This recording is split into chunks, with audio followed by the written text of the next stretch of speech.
Hello students, आज हम त्रिकोणमिति में उसकी एप्लीकेशन अनुप्रयोग के बारे में अध्ययन करेंगे। तो सभी छात्र देखें। सबसे पहले हम ये देखते हैं कि उन्नयन कोण।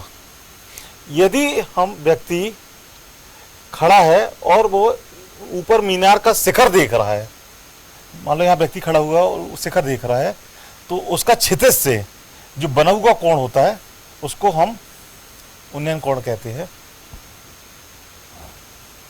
तो यह उन्नयन कोण है। तो इसमें नोट करेंगे कि यदि हम नीचे से ऊपर की ओर देख रहे हैं तो क्षितिज कौन सी रेखा होती है? यह रेखा ए बी रेखा क्षितिज है, उसके साथ बना हुआ कोण उन्नयन कोण होगा।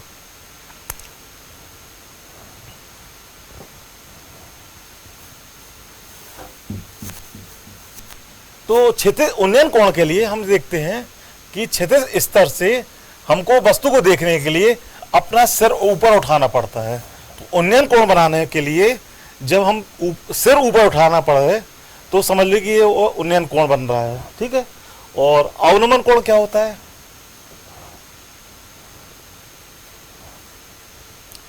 अवनमन कोण के लिए हमको, यदि हम ऊपर खड़े हैं, इसमें देखिए आप, एक लड़की ऊपर खड़ी है और वो नीचे की वस्तु देख रही है, और क्षितिज रेखा कौन सी है?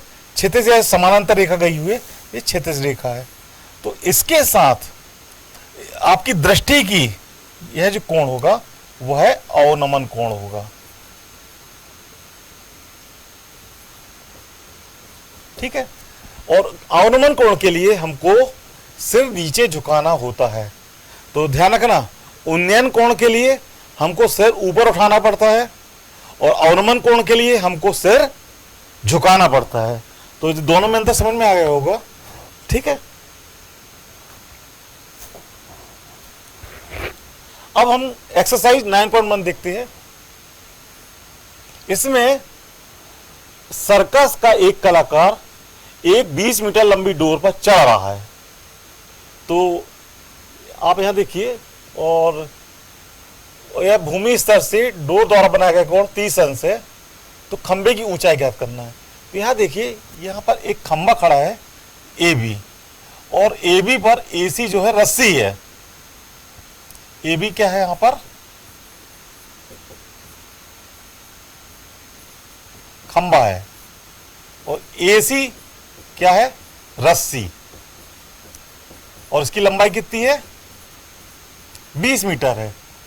तो हमको खंबे की ऊंचाई ज्ञात करना है। तो माना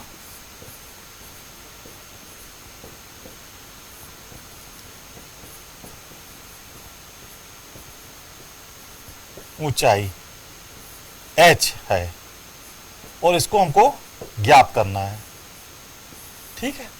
तो यह क्या हो जाएगा? h, और इसका मान किसके बराबर होगा? ए बी के। क्लियर? तो हम देखते हैं साइन 30 इक्वल लंब बटे कर्ण।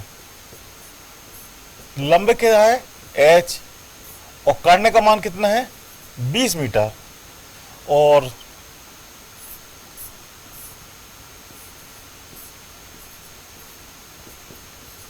साइन 30, और साइन 30 का मान कितना होता है? 1/2।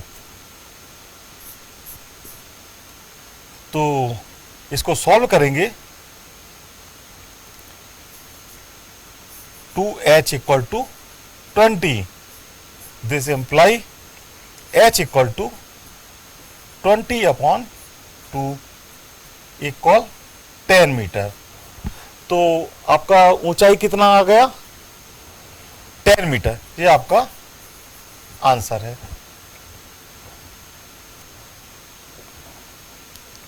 नेक्स्ट क्वेश्चन दिया हुआ है कि आंधी आने पर एक पेड़ टूट जाता है और टूटा हुआ भाग इस प्रकार मुड़ जाता है कि पेड़ का शिखर जमीन को छूने लगता है और इसके साथ 30 अंश का कोण बनाता है। तो यहां देखिए, कि जमीन पर एक पेड़ है, उसका आधा स्थित है और आधा गिर करके यहां झुक गया। ठीक है, और कितने अंश का कोण बना रहा है? 30 अंश का। और इसके साथ लिखा हुआ है कि पेड़ के पाद बिंदु की दूरी पेड़ के शिखर जमीन को छूता है 8 मीटर है। तो यहां जो लंबाई है 8 मीटर। तो पेड़ की ऊंचाई ज्ञात करना है। तो हम यहां देखते हैं कि यह ऊंचाई है h और यह कर्ण है। कर्ण को हम x मान लेते हैं। तो सबसे पहले हम देखते हैं tan 30 इक्वल लंब बटे आधार h/8। तो इसको सॉल्व करेंगे तो h इक्वल टू आ जाएगा 8 इंटू tan 30। और tan 30 कितना होता है?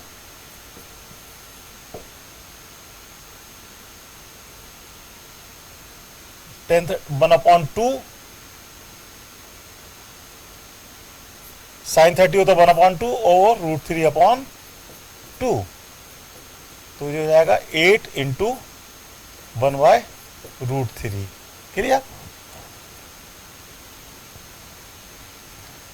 अब हम इसमें cos 30 की वैल्यू लगाते हैं। cos 30 क्या होता है? आधार बट्टे कर्ण। तो आधार कितना है? 8 और कर्ण कितना है? x। तो इसको सॉल्व करेंगे तो x इक्वल टू 8/cos 30। तो 8 और cos 30 कितना है? √3/2। तो ये हो जाएगा 2 पर चला जाएगा तो 16/√3। क्लियर? तो पेड़ की ऊंचाई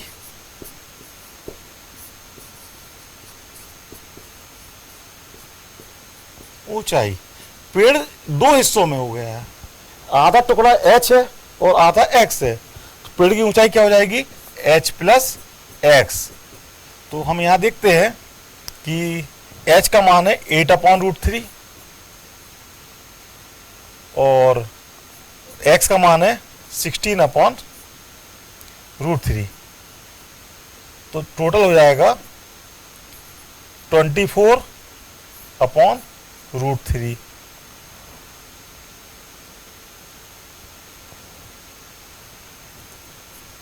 तो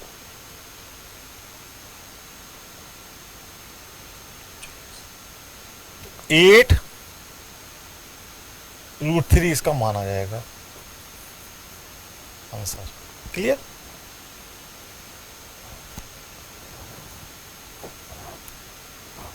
अब नेक्स्ट क्वेश्चन दिया हुआ है कि भूमि से 80 मीटर की ऊंचाई पर एक पतंग उड़ रही है।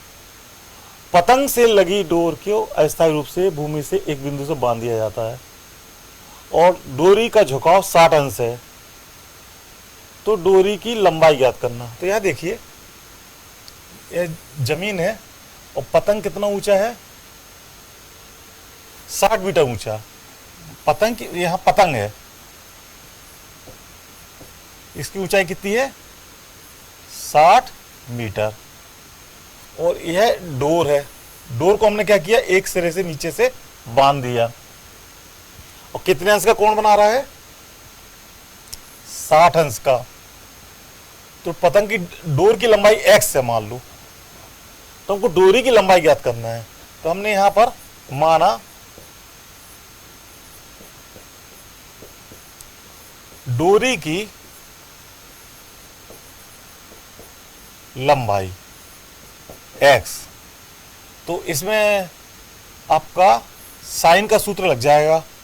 तो साइन 60 इक्वल लंब बट्टी कर्ण, लंब कितना है 60/x, तो इसको सॉल्व करेंगे तो x इक्वल टू 60/sin60, और ये हो जाएगा आपका sin60 कितना होता है √3/2, तो यह आपका आ गया